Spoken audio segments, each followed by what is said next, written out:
Hey everyone, this is Karen from Karen Ravello Photography, and today's message is 3 steps for beginning photographers. Okay, let's just go right in it. We're not even going to do an intro. Okay, so my advice, and I have my pad here so I don't forget what I'm going to say, so I'm going to be looking down if you see me looking down.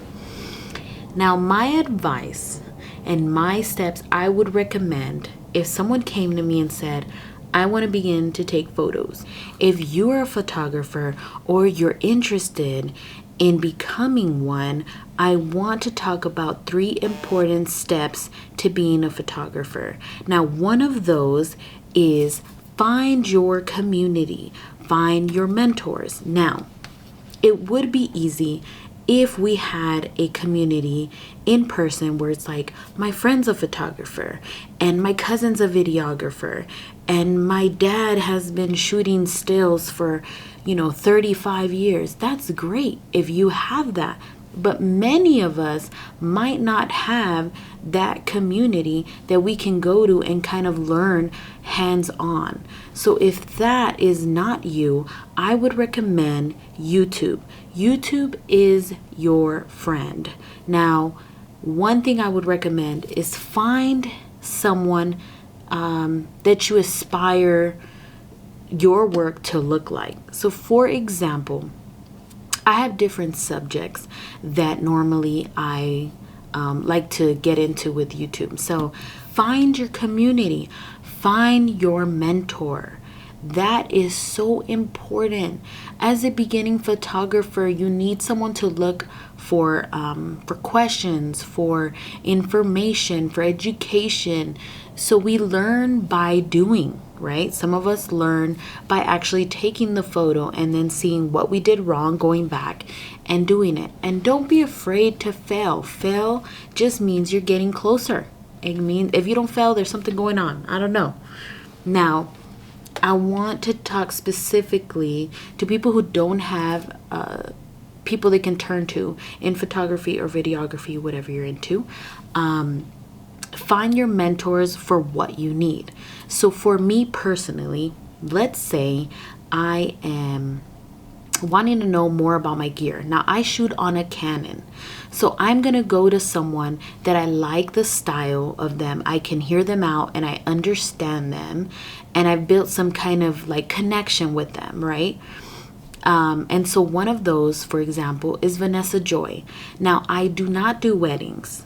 I do portrait photography. That's kind of where I really want to, deepen my knowledge in. But when it comes to gear, when it comes to education about using flash, I'm going to go to her page. And another example would be Manny Ortiz. Now, he does portraits. And the kind of portraits that I want, I want those colors. I want that contrast, so I'm going to watch his videos and learn from him so that I can develop my own style. Because at the end, that's what you're doing. You're developing your own style. Another example would be John Gress. Okay, now he's a photographer where, he's amazing. His portraits are amazing and he held workshops and he goes to certain conventions and teaches classes. So if you go and look at his YouTube, he is so helpful. And I'm pretty sure he'll answer any questions that you guys have, if there are any. But that would be a time to kind of try out artificial light, which I'll talk a little bit more in a little bonus at the end. Now, number 2, okay, is I'm looking at my pad so you can see me look down. Number 2 is get to know your camera, play around with it. Now, this is vital. If you want to learn how to use your camera, you're going to have to use it. That means play with it. It's like when you get a new phone.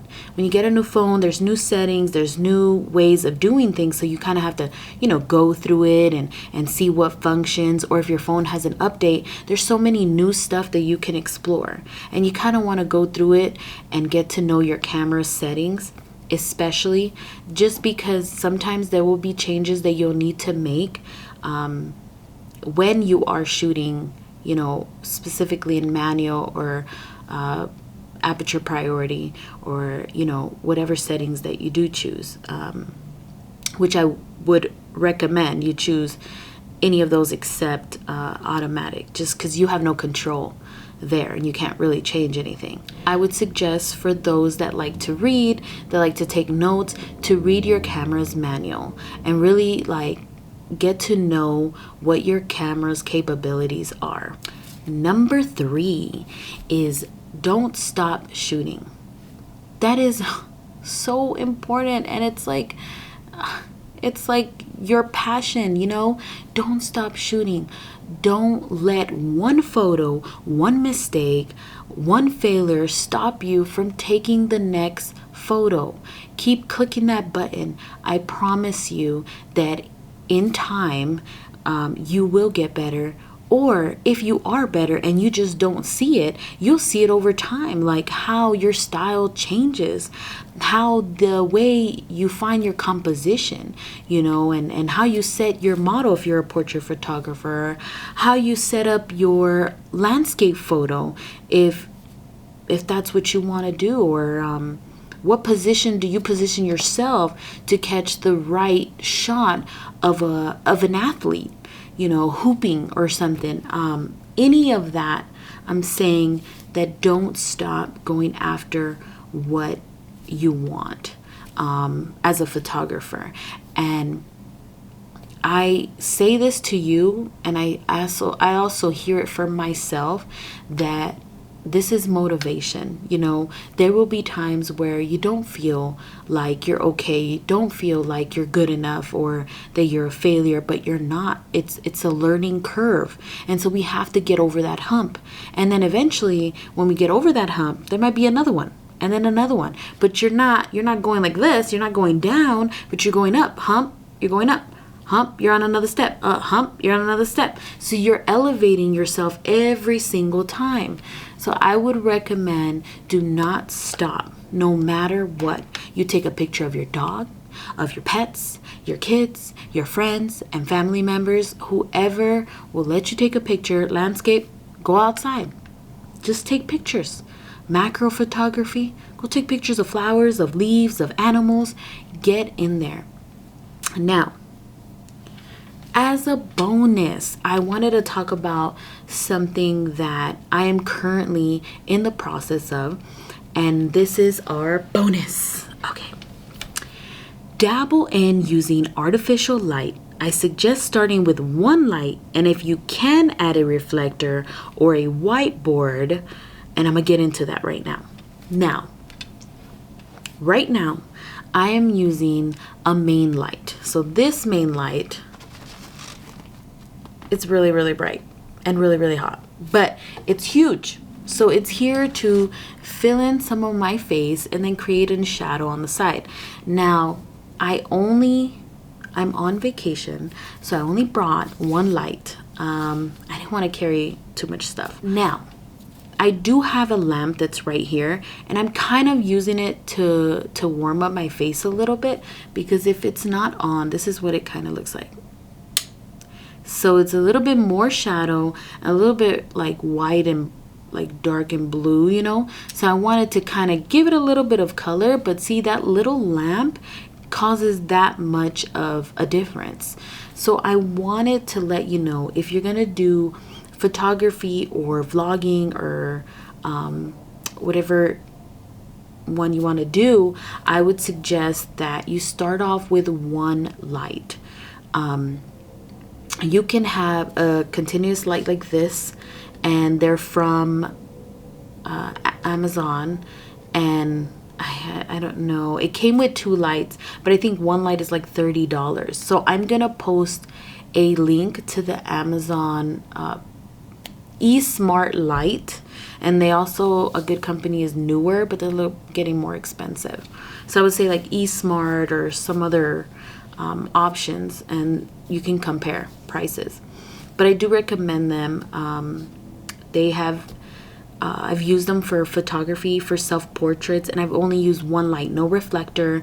And it, you know, I think I'm gonna show a little link of what the what the picture looked like, I'm gonna just show it right now.